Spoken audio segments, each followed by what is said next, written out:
Eh bien, bonjour à tous et bienvenue dans cette nouvelle vidéo qui traite de la fonction exponentielle. Alors, la fonction exponentielle est une fonction en fait qui est très souvent utilisée dans la physique pour modéliser des tas de situations. Donc, c'est une fonction très intéressante à connaître. Alors, pour pouvoir la découvrir, je vous ai mis déjà sa représentation graphique ici. Vous voyez qu'elle a tendance à être strictement positive et avoir une croissance qui est très très rapide au bout d'un moment. D'où l'expression dans le langage courant, un phénomène exponentiel. Alors, rentrons un peu plus dans le détail de cette fonction. La fonction exponentielle à base e est définie par f de x égale e de x, donc c'est pour ça qu'on l'appelle base e. La fonction exponentielle est la réciproque de la fonction logarithme népérien, donc ça c'est très important. Donc on vous l'explique ici, c'est-à-dire que si y égale e de x, dans ce cas x est égal à logarithme de y, donc là c'est peut-être un petit peu difficile à comprendre comme ça, plus simplement, ça veut dire que si je fais le logarithme népérien d'exponentielle de x, c'est égal à x. D'accord ? C'est un peu comme carré et racine carrée en fait. Elles sont donc réciproques l'une de l'autre. Donc on disait la fonction exponentielle, elle est croissante et positive. Donc ici vous voyez j'ai mis son tableau de variation, vous voyez qu'elle est tout le temps croissante. Quelques positions particulières pour quand la variable est égale à 0, e de 0 ça fait 1 et puis e de 1 ça fait e. Donc ici je vous ai placé aussi sa dérivée qui est donc forcément toujours positive puisqu'elle est forcément tout le temps croissante. Donc ici la fonction dérivée en fait de f de x égale e de x, et bien c'est f' de x égale e de x. Alors ça, c'est la particularité de la dérivée de la fonction exponentielle de x. La dérivée, c'est elle-même. Ensuite, nous avons quelques propriétés opératoires. Bon, maintenant vous avez un petit peu l'habitude de ce genre d'écriture, donc je ne vais pas prendre le temps de le détailler avec vous, mais qui vont vous servir en fait dans les différentes situations dans lesquelles vous allez vous retrouver avec des exponentielles pour pouvoir simplifier ou résoudre les écritures. Si on généralise les fonctions exponentielles à l'exponentielle de ax, en fait, souvent on voit des phénomènes qui sont modélisés comme ça. Bien, là j'attire votre attention sur le fait que si a est positive, dans ce cas on est sur une fonction qui est croissante, mais si a est négative, elle est décroissante, et sa dérivée cette fois ça sera a exponentielle de ax. Donc la dérivée de exponentielle de ax c'est a exponentielle de ax. D'accord ? Voilà un petit peu pour les propriétés de la fonction exponentielle, mais pour la découvrir, je vous propose de rentrer dans le vif du sujet en étudiant quelque chose que vous avez déjà utilisé dans le milieu professionnel, c'est-à-dire le condensateur. Alors souvent vous avez peut-être dû monter ce genre de condensateur, donc soit sur des moteurs ou sur des néons par exemple. Et puis en électronique, quand vous démontez un appareil, vous voyez souvent ce type de dipôles qui sont donc les condensateurs. Alors un condensateur, c'est un dipôle qui peut se charger et se décharger en électricité. Alors, comment il réalise ça ? Si on regarde, on va comprendre grâce à son schéma, parce qu'un condensateur, on pourrait le dire que c'est deux simples plaques de métal qui sont en face l'une de l'autre avec un isolant très fort au milieu. Et bien si vous appliquez un courant électrique ici, il va y avoir des charges positives et des charges négatives qui vont se retrouver les unes en face des autres par magnétisme, et on dit que le condensateur se charge à ce moment-là en fait. Et une fois que on a complètement chargé les plaques, c'est-à-dire qu'on ne peut plus apporter des charges électriques supplémentaires, et bien le condensateur est chargé et il n'y a plus de passage de courant électrique du coup. Alors une fois qu'il est chargé, on peut ouvrir le circuit et le condensateur reste tout à fait chargé. Et si je viens ici remplacer mon générateur par une ampoule par exemple, et bien en refermant le circuit, et bien il va se décharger, il va décharger toute son énergie électrique dans le circuit et puis il va venir par exemple, je sais pas moi, allumer la petite ampoule par exemple. Donc voilà comment fonctionne vulgairement un condensateur. Alors si on rentre un tout petit peu plus dans le détail en modélisant un petit peu son comportement dans ce qu'on appelle un régime transitoire, c'est-à-dire le régime qui passe donc d'un régime à l'autre, de la charge ou la décharge, eh bien on pourrait modéliser ça par une équation qui est u de t égale u de l'infini plus u0 moins u de l'infini facteur de exponentielle de moins t sur tout. Ça paraît compliqué, mais vous allez voir que c'est pas si compliqué que ça. U0 ça définit la tension qu'il y avait au départ, donc si on commence avec un condensateur déchargé, sa tension de départ c'est 0, donc vous voyez que ça pourrait déjà disparaître, dans cette équation, et u de l'infini, ça va être tout simplement quand il va être chargé, donc quand il va être chargé, qu'il va être plein, la tension ça va être celle du générateur, donc vous voyez on peut simplifier vraiment beaucoup. Ensuite taux c'est égal à R fois C, vous savez que R c'est la valeur de la résistance, donc ici de cette résistance, et c'est la capacité du condensateur. Donc voilà à quoi servent les capacités des condensateurs, et leur unité c'est donc le Faraday. Alors si on applique ça à quelque chose de plus concret, ici je vous propose donc la tension en volts mesurée aux bornes du condensateur pendant la charge est notée U, d'accord, on la modélise en fonction du temps T en secondes et on considère la tension d'alimentation E comme étant constante. Donc ici on va donc étudier pour un temps qui ira de 0 jusqu'à 20 secondes, ce qui est quand même assez long quand on parle d'électricité ou d'électronique. On reviendra là-dessus à la fin de la vidéo. Alors ici du coup je vous ai transformé, je vous ai simplifié un petit peu l'équation précédente en remplaçant, vous savez, U de l'infini par E et en éliminant donc le U0 qui était donc à 0 volts. Et j'ai aussi ici factorisé par E, ce qui me donne donc U de T est égal à E facteur de 1 moins exponentielle de moins T sur taux. Je vous donne quelques données en fait sur le générateur, la résistance et le condensateur, et on va pouvoir tout de suite s'amuser donc à calculer taux pour pouvoir répondre à cette question. Donc combien de temps est nécessaire pour atteindre 20 volts? Alors pour répondre à cette question, comme je vous le disais tout à l'heure, on va d'abord calculer taux. Alors ici taux c'est égal à R fois C. Taux ça ressemble à un T mais c'est une lettre grecque, d'accord, donc c'est pour ça que je l'appelle taux, c'est la lettre taux en grec tout simplement. Donc taux est égal à 1 mégaohm, donc 1 10.6 ohm fois C qui est 4 microfarads, donc 10 moins 6, donc 10 puissance 6 fois 10 puissance moins 6, et bien tout simplement on va obtenir 1, et ici il y avait 4, donc une fois 4, on obtient bien 4 pour taux, pas de souci, donc c'était assez facile à calculer.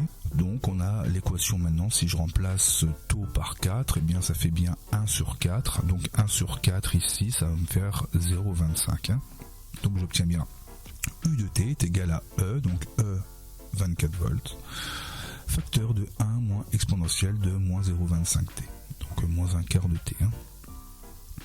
Donc on a réussi donc à modéliser ici notre situation.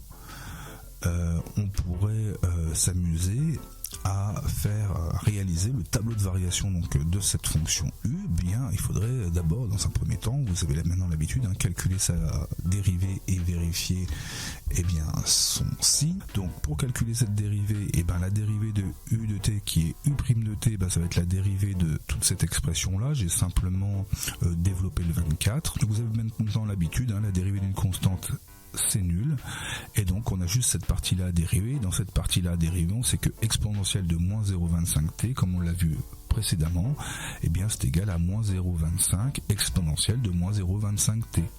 Donc c'est pour ça ici que je l'ai remplacé. Donc maintenant il me reste plus qu'à calculer moins 24 fois moins 0,25, c'est le moins 24 qui était ici, qu'on n'a pas oublié, ça me donne 6. Et la dérivée est donc égale donc à 6 exponentielle de moins 0,25t. Nous avons vu précédemment dans les propriétés d'exponentielle qu'elle était tout le temps positive.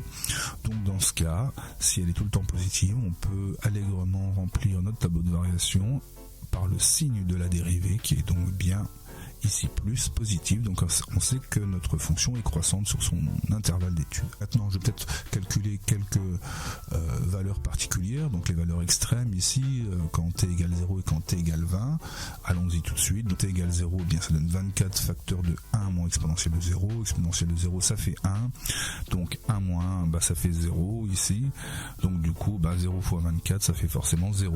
Et puis ici on remplace t par 20 et du coup on obtient donc 24 facteur de 1 moins exponentielle de moins 5, parce que 0,25 fois 20 ça fait 5. Donc ici maintenant il me reste plus qu'à sortir ma calculatrice et à faire le calcul. Alors je vais le faire une fois aussi devant vous pour qu'on voit qu'il y a une touche qui est donc ici dans la calculatrice. Je l'avais déjà fait juste auparavant mais je vais le refaire avec vous.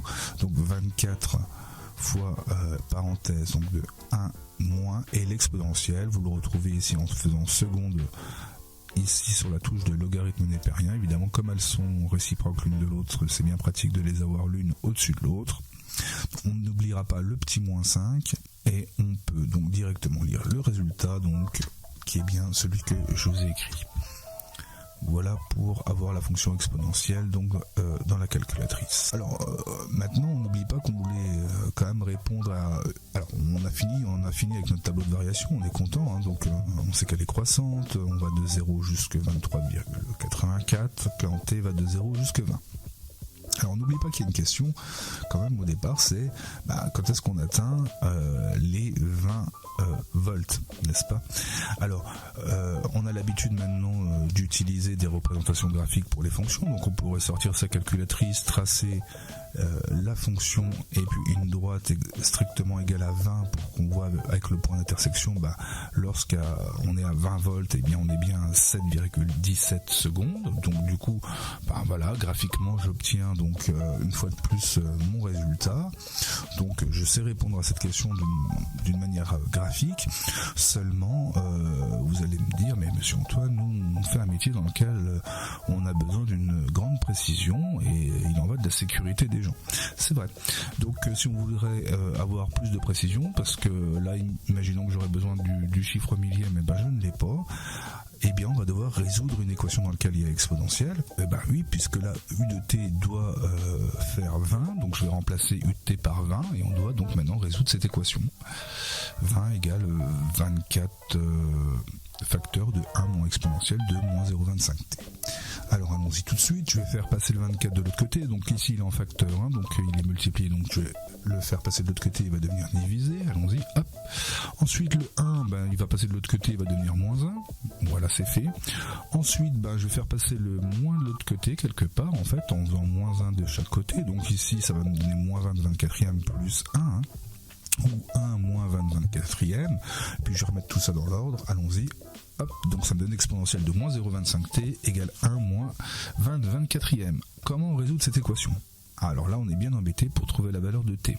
Eh bien non, on va se rappeler des propriétés donc de logarithme népérien d'exponentielle, car si elles sont réciproques l'une de l'autre, eh bien c'est bien pratique, parce que si je fais logarithme népérien d'exponentielle de moins 0,25t, alors je suis obligé de l'appliquer aussi de l'autre côté, à l'autre membre de mon égalité, donc ici logarithme népérien de 1 moins 20 24e, eh bien comme elles sont réciproques ici l'une de l'autre, donc logarithme népérien d'exponentielle, ça va comme s'annuler, si vous voulez, et puis on va avoir directement moins 0,25t. Donc ça fait que moins 0,25t, c'est égal à logarithme népérien de 1 moins 20 24e. Ensuite, je vais diviser tout ça par moins 0,25, et comme ça, j'aurai directement t. Je sors ma petite calculatrice, je fais le calcul et j'obtiens 7,167 secondes. Alors là j'ai mis le résultat au millième parce qu'on le fait au millième, mais on peut avoir on peut avoir encore plus de précision, puisque là on est dans quelque chose qui est exact. Voilà, j'espère que ça vous aura aidé un petit peu sur la fonction exponentielle, ainsi que sur quelques calculs qu'on peut réaliser donc avec cette fonction, ainsi que l'étude de cette fonction. Je vous avais dit que on reverrait rapidement ce qu'on avait fait en physique. Vous vous rappelez, on avait redressé donc un courant alternatif, et puis on s'est aperçu que quand je mettais le bon condensateur avec la bonne résistance, on avait réussi à rendre ici cette partie-là complètement plane. Alors évidemment, pour cela, on se sert de la charge et de la décharge du condensateur, c'est-à-dire qu'il va venir ici compenser un petit peu cette variation de courant. Alors, pour se donner un ordre de grandeur, ici la fréquence, nous c'était 50 Hz, donc la période c'est 1 sur la fréquence, on était de l'ordre de 0,2 secondes. Donc le fameux taux, vous savez, le fameux réglage de la résistance et de la capacité du condensateur, c'est à cause de cette période-là qu'on va devoir choisir un certain condensateur avec une certaine résistance pour que cela fonctionne correctement. Voilà, je ne donne pas plus de précision. Le but ici, c'était pas l'étude quand même du condensateur, mais faire un petit peu de mathématiques avec la fonction exponentielle. Alors on en a fait, puis on a vu un petit peu à quoi ça pouvait servir. Elle peut modéliser de nombreuses situations, que ce soit dans la financière, que ça soit sociale, que ça soit médicale, ou que ce soit physique. Des tas de phénomènes physiques sont modélisés par des fonctions exponentielles. Et donc, je vous souhaite maintenant bon courage pour votre étude de cette fonction et pour les exercices à venir.